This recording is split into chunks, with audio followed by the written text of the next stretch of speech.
Welcome to my channel do it your self. আমি Madhumita Debnath, Santoshpur কাত্তামারি high মাদ্রাসার গণিত বিষয়ের সহশিক্ষিকা। আজকে আমি আলোচনা করছি দশম শ্রেণীর গণিত প্রকাশ পাঠ্য বইয়ের 5 নম্বর অধ্যায় অনুপাত ও সমানুপাত নিয়ে। আগের দিন আমরা অনুপাত নিয়ে আলোচনা করেছিলাম, কিছু উদাহরণ নিয়েও আমরা আলোচনা করেছিলাম। আজকে আমরা অনুপাত ও সমানুপাত যে চ্যাপ্টার আছে তার অনুশীলনী কোষে দেখি 5.1 শুরু করছি। আজকে যে অঙ্কগুলো আমরা আলোচনা করব সেই অঙ্কগুলোর সাহায্যে আগের দিন যে আমাদের আলোচনার বিষয়গুলো ছিল সেগুলো তোমরা আজকে আরো ভালোভাবে বুঝতে পারবে। দেখো, আমরা 1 নম্বর থেকে শুরু করছি। 1 নম্বরে কি আছে? বলছে নিচের রাশিগুলি অনুপাতে প্রকাশ করি ও অনুপাতগুলি সাম্যানুপাত, লঘু অনুপাত না গুরু অনুপাত বুঝে লিখি। তাহলে আমি 1 নম্বর থেকে শুরু করছি। 1-এর 1। দেখো, 1-এর 1 কার অনুপাত নির্ণয় করতে বলা হয়েছে? 4 মাস এবং 1 বছর 6 মাস। এবার এখানে একটা আছে 4 মাস আর একটা আছে 1 বছর 6 মাস। যখন আমরা অনুপাত নিয়ে আলোচনা শুরু করেছিলাম তখন তোমাদেরকে আমি বলেছিলাম যে একই জাতীয় রাশির মধ্যে তুলনাটা করতে হবে। এখানে রাশিটা একই জাতীয় হচ্ছে কারণ দুটোই সময়, তাই তো? কিন্তু এখানে দেখো এদের কিন্তু এককটা এক নেই, এটা আছে মাসে, এটা আছে বছর আর মাসে। তো যখন আমরা অনুপাত করব তখন আমাদের অবশ্যই এককগুলোকে একই করে নিতে হবে। আমি করতে পারি এটাকে বছরে করতে পারি বা এটাকে মাসে করে নিতে পারি। তো সবার প্রথমে আমি দুটোকে একই এককে নিয়ে আসবো। তো আমি এই দুটোকেই মাসে আনছি, ঠিক আছে? আমাদের প্রথমটা কত আছে? 4 মাস, এটা থাকলো, আর পরেরটা আছে 1 বছর 6 মাস। এটাকে আমরা মাসে নিয়ে যাচ্ছি। বছর থেকে মাসে নিয়ে গেলে কি করতে হয়? 12 দিয়ে গুণ, কারণ 1 বছর মানে কি 12 মাস, তাহলে 1 × 12, আর তার সাথে কত ছিল? 6 মাস, তাহলে যোগ 6, এত মাস কত হচ্ছে? 18 মাস। এবার আমরা অনুপাতটা করতে পারবো। তাহলে লিখি 4 মাস অনুপাত 18 মাস সমান সমান কি হবে? আমরা জানি যে একক দুটো একই হলে সেখানে অনুপাতের ক্ষেত্রে কি হবে? এককগুলো আর থাকবে না, তাহলে কি হবে? 4:18। এবার কত দিয়ে লিখে করা যায় বলো তো?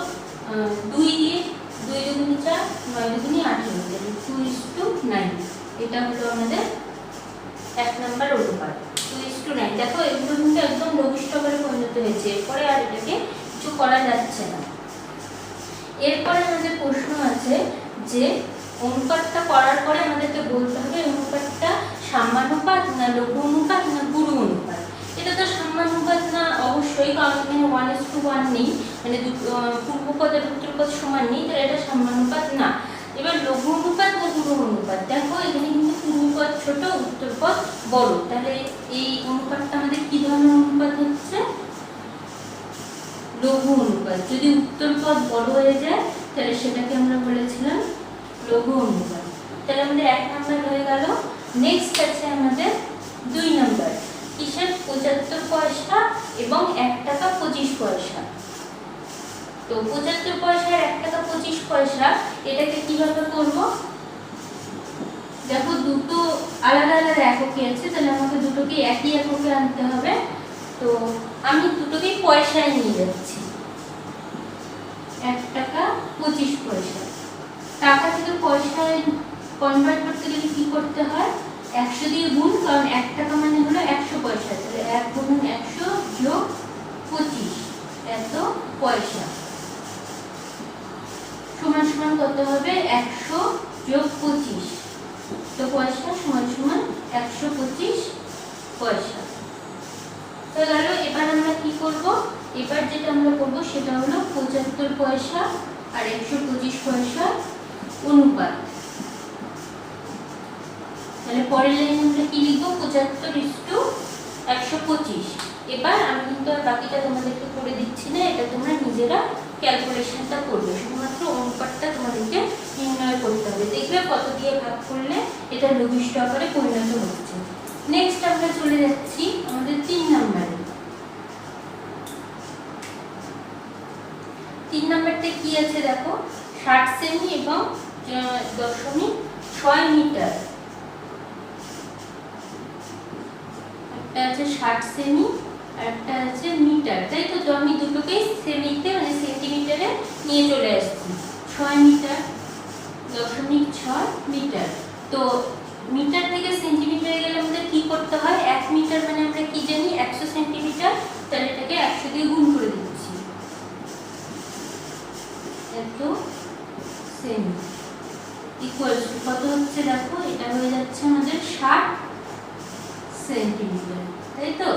তাহলে দেখো দুটোই আমাদের কি হচ্ছে, 60 সেন্টিমিটার অনুপাত 60 সেন্টিমিটার। তো অবশ্যই এটা কত হবে, 60 দিয়ে ভাগ যাবে 1:1। তাহলে এটা কি ধরনের অনুপাত হলো, সমানুপাত। সমানুপাত 3 নম্বর আমাদের হয়ে গেল। নেক্সট আমাদের 4 নম্বর। এখানে কিন্তু একক দুটো আলাদা আছে। কি কি আছে, একটা আছে 1.2 কিগ্রা আর একটা আছে 60 গ্রাম। 4 নম্বর। তো এটাকে আমরা কি করব, আমি কিগ্রাটাকে গ্রামে নিয়ে যাচ্ছি, ঠিক আছে? তাহলে 1.2 কিগ্রা, তাই তো? এটাকে গ্রাম করে নিই। 1 কিলোগ্রাম মানে কত কত গ্রাম হয়, 1000 গ্রাম। তাহলে কিলোগ্রাম থেকে গ্রামে যেতে গেলে আমাদের 1000 দিয়ে গুণ করতে হবে, কিন্তু 1000 গ্রাম ইকুয়ালস টু কত হচ্ছে, 1200 গ্রাম, তাই তো? তাহলে এটার সাথে কত অনুপাত করতে হবে, এটার সাথে করতে হবে হলো 60 গ্রামের অনুপাত। তাহলে লিখি 1200 গ্রাম অনুপাত 60 গ্রাম। তাহলে প্রথম লাইনে আমরা কি করছি দেখো, প্রথম লাইনে আমরা গ্রামটাকে তুলে দিচ্ছি। তাহলে হচ্ছে 1200 অনুপাত 60। এবার আমি 10 দিয়ে ভাগ করছি। 10 দিয়ে ভাগ করলে এটা কত হয়ে যাবে, 120। আর এটা হয়ে যাবে কত, 6। এবার দেখো আমি দুটোকে 6 দিয়ে ভাগ করছি। 6 দিয়ে ভাগ করলে এটা কত হয়ে যাবে, 6 দুগুণে 12, 0 20, এটা হয়ে যাবে 1, তাই তো? দেখো এটা কিন্তু লঘিষ্ঠ আকারে পরিণত হয়ে গেছে, এরপরে আর কিছু করা যাচ্ছে না। তাহলে এটা হলো আমাদের নির্ণেয় অনুপাত। এবার এটা আমাদের বলতে হবে এটা কি ধরনের অনুপাত। এখানে দেখো পূর্বপদটা 20 আর উত্তরপদটা হলো 1, তার মানে পূর্বপদটা বড়, তাহলে এটাকে আমরা বলবো গুরু অনুপাত।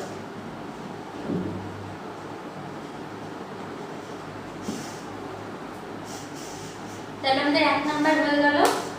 আমি 2 নাম্বারটা তোমাদের জন্য বাড়ির কাজ দিলাম, তোমরা অবশ্যই সেটা নিজেরা চেষ্টা করবে এবং তোমরা পারবে। 2 এর 1 নাম্বার কি আছে, বলছে পি কিলোগ্রাম ও কিউ গ্রামের অনুপাতটি লিখি, তাই তো? একই রকম ভাবে এখন যে অঙ্কগুলো করলাম এগুলো আমরা সংখ্যায় করেছিলাম, এখানে শুধুমাত্র পি আর কিউ দিয়ে আছে। তাহলে দেখো এখানে একটা আছে কিলোগ্রাম, একটা আছে গ্রাম, তাহলে আমাদের এককটাতে 1 করে নিতে হবে। তাহলে আগে কিলোগ্রামটাকে গ্রাম করে নিই। তাহলে পি কিলোগ্রাম, এটা সমান কত গ্রাম হবে, কিলোগ্রাম থেকে গ্রামে গেলে আমরা দেখলাম কত দিয়ে গুণ করতে হয়, 1000 দিয়ে। তাহলে পি ইনটু 1000 গ্রাম, তাই তো? এটাকে তো গুণ করা যাচ্ছে না, মানে এটা পি আছে। তাহলে এবার অনুপাতটা নির্ণয় করি, পি ইনটু 1000 গ্রাম অনুপাত কত, কিউ গ্রাম, ইকুয়ালস টু কত হবে, অনুপাত করলে পি ইনটু 1000 অনুপাত কিউ।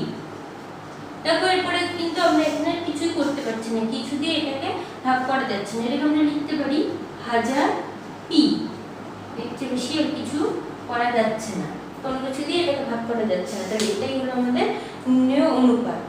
এরপরে বলছে 2 নাম্বার, x দিন ও z মাসের মধ্যে অনুপাত নির্ণয় কখন সম্ভব হবে লিখি। একটা আছে x দিন, তাই তো? আর একটা আছে z মাস। আমরা ধরো এই দুটো অনুপাত নির্ণয় করতে চাইছি, কিভাবে করব, কি করতে হবে, আমাদেরকে দুটোকে একই এককে আনতে হবে, তাই তো? বা এটাকেও মাস করতে হবে না এটাকে দিন করতে হবে। তাহলে বলছে কখন অনুপাতটা নির্ণয় করা সম্ভব হবে, তাহলে আমরা এভাবে বলবো যে যখন এদেরকে আমরা একই এককে নিয়ে আসব, যে এদের এককটা 1 হলে এদের অনুপাত নির্ণয় করা সম্ভব হবে। সেটাই আমাদের কাছে জানতে চাইছে যে কখন এদের অনুপাত নির্ণয় করতে পারবো। তাহলে আমরা বলবো যে x দিন ও z মাসের মধ্যে অনুপাত নির্ণয় সম্ভব হবে যখন এদেরকে আমরা একই এককে নিয়ে আসব, বা এদের এককটা একই হবে। নেক্সট আমাদের 3 নাম্বার হচ্ছে একটি অনুপাত ও তার ব্যস্ত অনুপাতের মিশ্র অনুপাত কি ধরনের অনুপাত। আচ্ছা, এটা আমরা একটু উদাহরণ দিয়ে করে দেখি যে কি ধরনের অনুপাত হবে।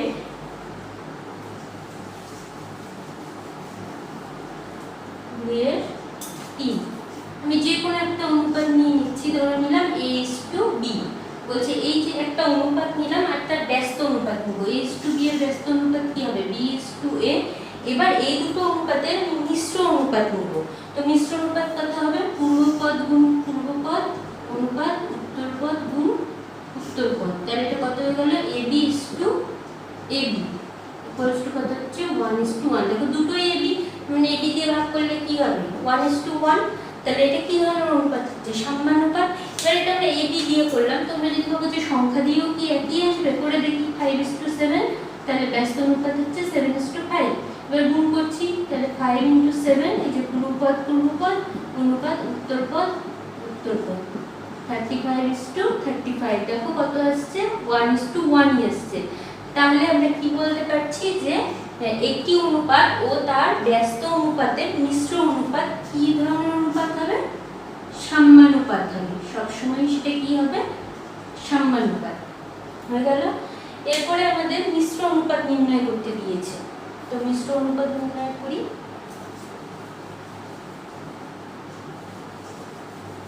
দুয়ের 4 নম্বর কার মিশ্র অনুপাত? a/b:c, b/c:a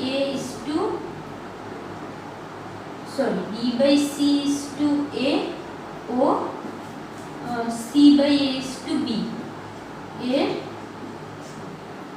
মিশ্র অনুপাত সমান সমান।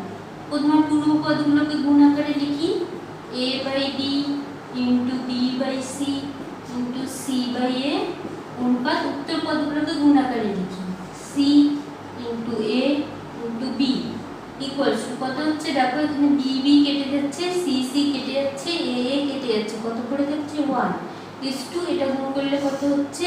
a b c। তাহলে এটা হয়ে গেল মিশ্র অনুপাত 1:abc।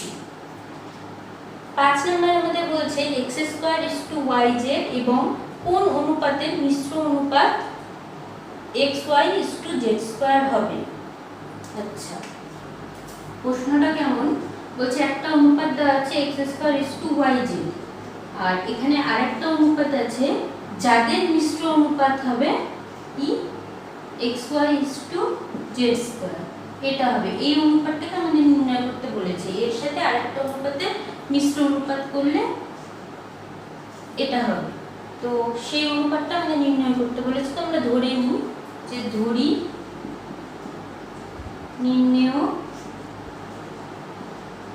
অনুপাতটি হলো p/q। ঠিক আছে? আচ্ছা, তাহলে এর আর এর মিশ্র অনুপাত করতে হবে।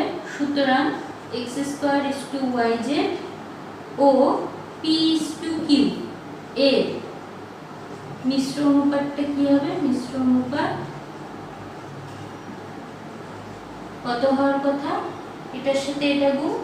আচ্ছা, এটা কিন্তু এখানে প্রশ্নের মধ্যে লেখার দরকার, সরি, আমরা যখন অ্যানসারটা করবো সেখানে লেখার দরকার নেই, এখান থেকেই শুরু করবো। আমরা সাইডে লিখে নিচ্ছি x²yz, এটার সাথে মিশ্র অনুপাতে আছে, তাই তো? তাহলে এটা কত হবে? এদের দুইজনের মিশ্র অনুপাত কত হবে? এখানে তো লেখাই আছে অবশ্য, এটা ইনটু এটা, x² × p অনুপাত yz × q, এটা হবে ওদের মিশ্র অনুপাত। যদি এটা আমার সেই অনুপাতটা হয় তাহলে এদের দুজনের মিশ্র অনুপাত এটা হবে। এবার প্রশ্নে আমাদের কি বলা আছে যে মিশ্র অনুপাতটা আসলে কত? xy/z²। তাহলে গ্রাফে লিখে রাখি আমি যে আমাদের বলা আছে মিশ্র অনুপাতটা কি? xy/z², তাই তো? এবার দেখো আমার এর সাথে এর মিশ্র অনুপাত এটা, কিন্তু প্রশ্নে বলা আছে যে এইটা হবে সেই মিশ্র অনুপাতটা। তার মানে কি এটা আর এটার মানটা একই, এরা দুইজনের সমান। তাহলে সেক্ষেত্রে সমান, এই দুটো অনুপাত সমান বলতে কি? যে এর পূর্বপদ সমান আর এর উত্তরপদ সমান। তাহলে আমি লিখছি প্রশ্ন অনুসারে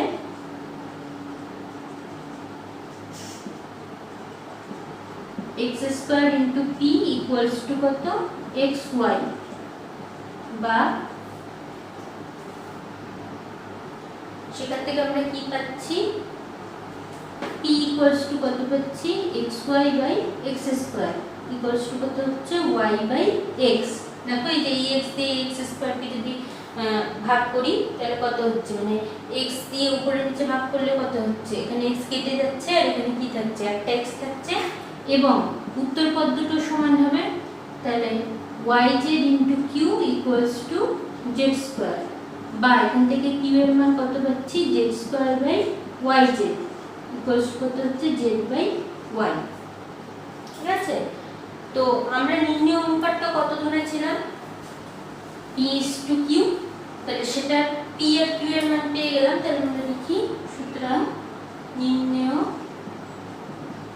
অনুপাতটি হলো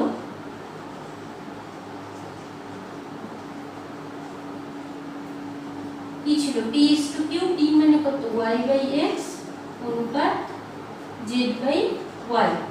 এবার দেখো এটা ভগ্নাংশ আকারে আছে, আমি ভগ্নাংশ আকারে রাখতে চাইছি না, কি করব তাহলে কত দিয়ে গুণ করলে এই ভগ্নাংশ দুটোই উঠে যাবে, আমি এক কাজ করি, দেখো এদের দুইজনের যে লসাগু করে নিই, x আর y এর লসাগু কত xy, আমি xy দিয়ে দুটোকেই গুণ করে দিই, তাহলে y by x into xy অনুপাত z by y into xy। কারণ আমরা কি জানি অনুপাতের দুটো পদকেই একই সংখ্যা দিয়ে গুণ করতে হয়, তাহলে এটা কত x x কেটে যাচ্ছে কি হচ্ছে y স্কয়ার অনুপাত y আর y y কেটে গেলে হলো xz। তাহলে আমরা কি ধরেছিলাম যে আমাদের নির্ণয় অনুপাতটা হলো p is to q, সেখানে p আর q এর মান বসিয়ে আমরা পেয়ে গেলাম যে আমাদের নির্ণয় অনুপাতটা কত y square is to xz। Next আমাদের 3 নাম্বার আমাদের কি বলা আছে যে মিশ্র অনুপাত বা যৌগিক অনুপাত নির্ণয় করতে বলেছে, যেটা আমরা আগের দিনই শিখেছি। তো 3 এর যে 1 নাম্বারটা আছে এটা খুব সহজ দেওয়া আছে, আমি এটা করে দিচ্ছি না, তোমরা পূর্বপদ আর উত্তরপদগুলোকে গুণ করে নির্ণয় করবে। আমি 3 এর 2 নাম্বারটা তোমাদের দেখিয়ে দিচ্ছি যে আমরা 3 এর 2 নাম্বারটা কিভাবে মিশ্র অনুপাত নির্ণয় করব।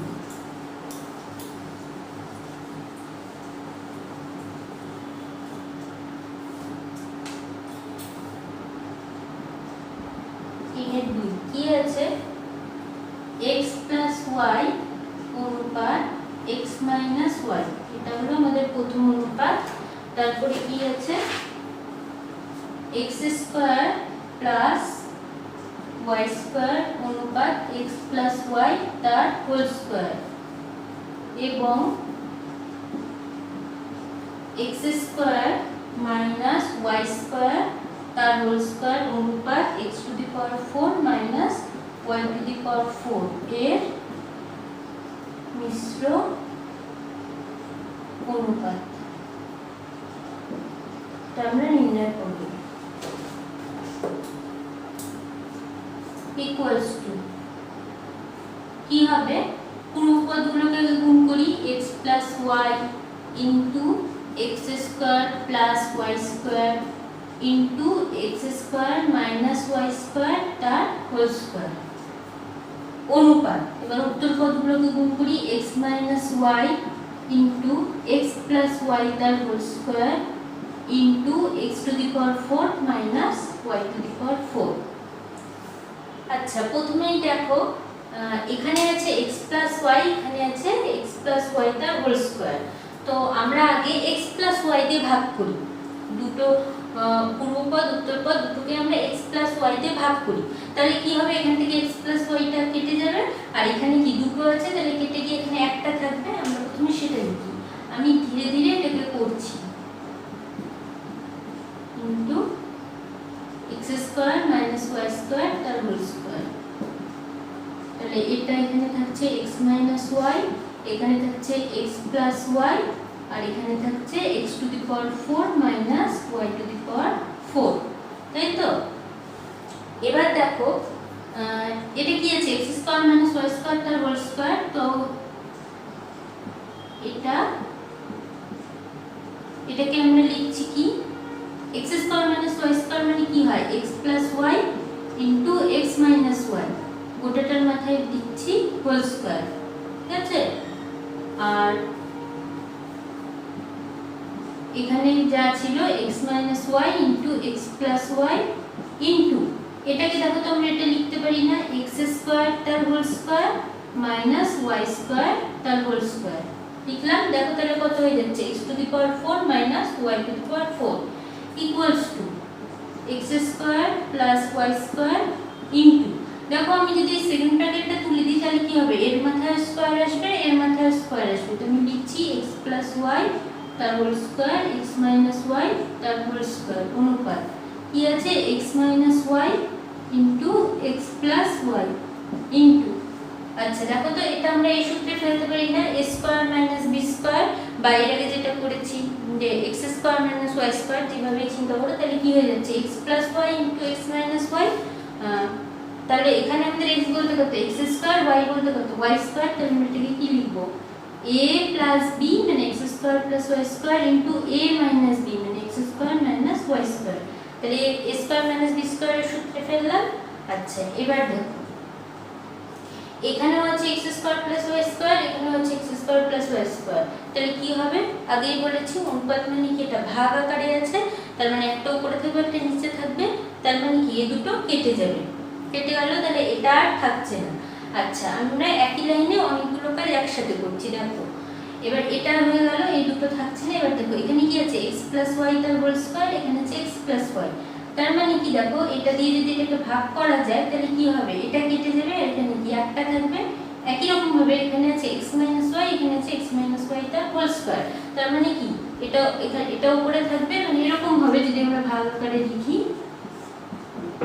তাহলে কি হবে এটা কেটে যাবে আর এখানে কি হবে একটা থাকবে, তো সেটা আমরা নিশ্চয়ই বুঝতেই পারছো, সেটাকে আমরা এখানে একেবারে করছি, তাহলে এটা কিন্তু আমাদের কেটে গেল, এটা থাকছে না, এটা তোমাদের বোঝানোর সুবিধার জন্য দাগ দিচ্ছি, তোমরা কিন্তু আবার করার সময় এটা দাগ দিয়ে করবে না। আর কি বলতো এখন তোমাদের হয়তো ব্যাপারটা একটু কঠিন মনে হবে, কিন্তু করতে করতে তোমরা এটা বুঝতে পারবে, খুব সহজেই তোমাদের হয়ে যাবে। আচ্ছা তাহলে এখানে কি থাকছে দেখো এটা কেটে গেল, আর এখানে থাকছে একটা x + y আর এখানে থাকছে একটা এখানে থাকছে একটা x - y অনুপাত এই x - y এর x + y কেটে গেছে, তাহলে পড়ে থাকছে x² - y² ইকুয়ালস টু, এটাকে আমরা কি লিখতে পারি,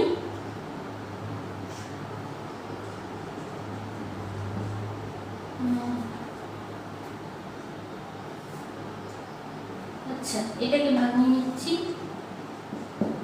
x + y into x - y, বা এটাকেও যদি গুণ করে লিখতাম একই ব্যাপার হতো, তাহলে দেখো x + y কেটে যাচ্ছে, x - y কেটে যাচ্ছে, তাহলে কত হচ্ছে 1:1, তাহলে এদের মিশ্র অনুপাতের মান কত হলো 1:1, তাহলে হয়ে গেল। দেখো এটা কিন্তু আমাদের একবারে হলো না, আমরা স্টেপ বাই স্টেপ করলাম, যেমন সংখ্যার ক্ষেত্রে প্রথমে একটা সংখ্যাতে ভাগ করে দেখলাম যে না আরো লঘিষ্ঠ আকারে পরিণত করা যাবে, তখন আমরা আবার ভাগ করলাম, সেরকমই এখানে ধীরে ধীরে করে আমরা লঘিষ্ঠ আকারে পরিণত করলাম। নেক্সট আছে আমাদের 4 নাম্বার, কি আছে a:b = 6:7, b:c = 8:7 বলে a:c। দেখো আগের দিন আমরা যে অঙ্কগুলো করেছিলাম সেক্ষেত্রে আমরা কি করেছিলাম a:b দেওয়া ছিল আর b:c দেওয়া ছিল, সেখান থেকে আমরা নির্ণয় করেছিলাম a:b:c, তাই তো, সেই নিয়মটা আমরা শিখেছিলাম। এখানে কি করছে, এখানে আমাদের শুধু a:c বলা আছে, a:b:c বলা নেই, তাহলে এটা কিভাবে করব, 4 এর 1 নাম্বার কি আছে a:b = 6:7 আর b:c = 8:7 বলে আমাদের যেটা নির্ণয় করতে বলেছে সেটা হলো a:c, এর মানটা নির্ণয় করতে হবে। দেখো আগের দিন আমরা সেম করেছিলাম, তোমাদের আশা করি মনে আছে, আমরা ওই উদাহরণের অঙ্কটা আলোচনাও করেছিলাম, এই দুটো এরকম দেওয়া ছিল, সেখানে আমরা নির্ণয় করেছিলাম a:b:c, তাই তো। এবার এটা যে উপায়ে নির্ণয় করেছিলাম তুমি একই রকম ভাবেই সেটা করতে পারো, তাহলে তোমাদের যে মানটা আসবে, ধরো আমি জানি না এখানে কত আসবে, ধরো এখানে আসবে যে সাপোজ 15:21:23, আমি কিন্তু বলছি না এটা অ্যান্সার, বারবার বলছি আমি ধরে নিচ্ছি, ঠিক আছে। তো সেক্ষেত্রে যদি এটা অ্যান্সার আসে তুমি সেখান থেকে b-টাকে বাদ দিয়ে a:c টা লিখতে পারো, 15:23, মাঝখান থেকে b-টা বাদ চলে গেল, এটা তুমি করতে পারো আগের দিন যেভাবে করেছিলাম, যে আগে a to b to c টা নির্ণয় করে নিলে, আগের দিন এই নিয়মটা আমরা শিখেছি, তারপরে তুমি a to c টা সেখান থেকে লিখে দিলে, এটাও করতে পারো। এবার আমি আরেকটা একটু অন্যরকম ভাবে করছি, যে a to c করবো, তো সেটা একটু অন্যরকম ভাবে করছি। আমি বারবারই তোমাদেরকে বলি, অঙ্ক কিন্তু সবসময় যে কোনো একটা নির্দিষ্ট নিয়ম হবে সেটা না, এক একজন এক একটা নিয়ম করতে পারে, সেটা সবসময়ই ঠিক।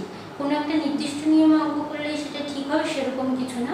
যেরকম ভাবে যেমন রান্না এক একজন এক এক রকম ভাবে করে, তেমনই আমাদের অঙ্ক খুব মজার, যে আমি যেরকম ভাবে খুশি, আমার যেরকম ভাবে ইচ্ছা আমি সেরকম ভাবে করতে পারি, দেখবে সব ক্ষেত্রে অ্যান্সারটা কিন্তু একই আসবে। আচ্ছা, তাহলে দেখো এটা আমি কি লিখলাম, আমরা কি জানি অনুপাত মানে ভাগাকারে লিখতে পারি, সেটা আমি লিখলাম। এবার আমি কি করছি, এই দুটোকে গুণ করে দিচ্ছি। কি করে?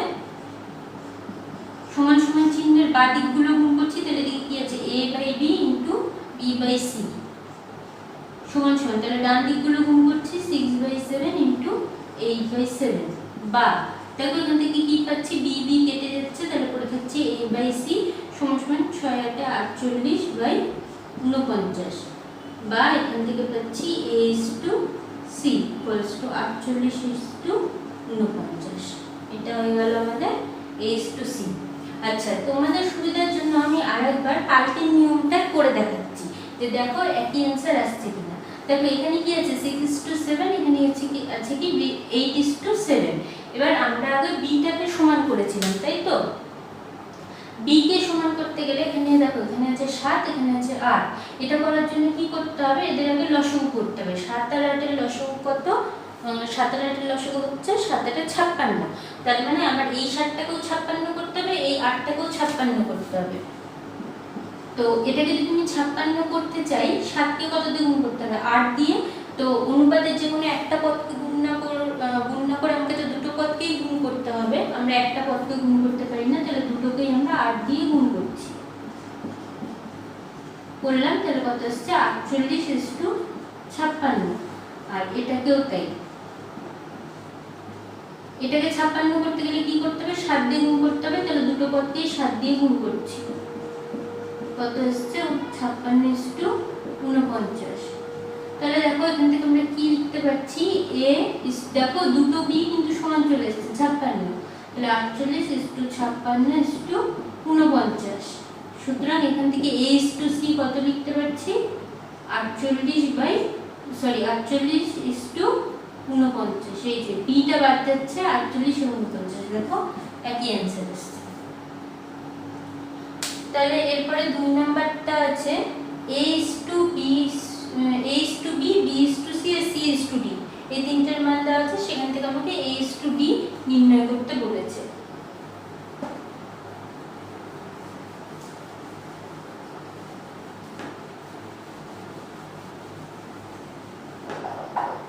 চারের কত নাম্বার, 4-এর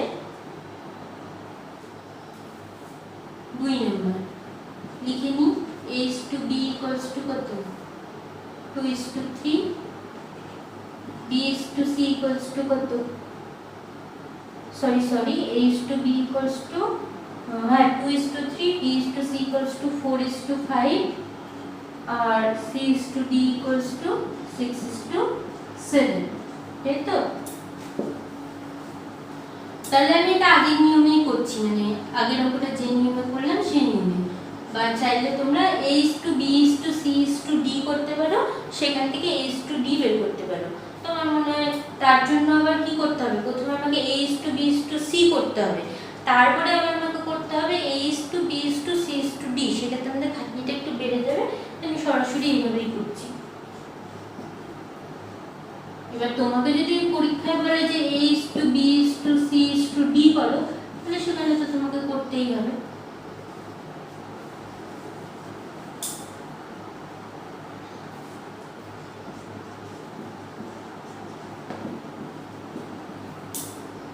ঠিক আছে, তো এবার গুণ করে দিচ্ছি আগের মতো। সুতরাং a/b * b/c * c/d = 2/3 * 4/5 * 6/7, বা কত হচ্ছে, দেখো b কেটে যাচ্ছে, c কেটে যাচ্ছে, তার হচ্ছে উপরে a, নিচে থাকছে d, 3 × 2 = 6, 3 দিয়ে 6কে ভাগ করলে কত হচ্ছে 2, তাহলে কত হচ্ছে 4 দুগুণী 8 দুগুণী 16, তো 16/35।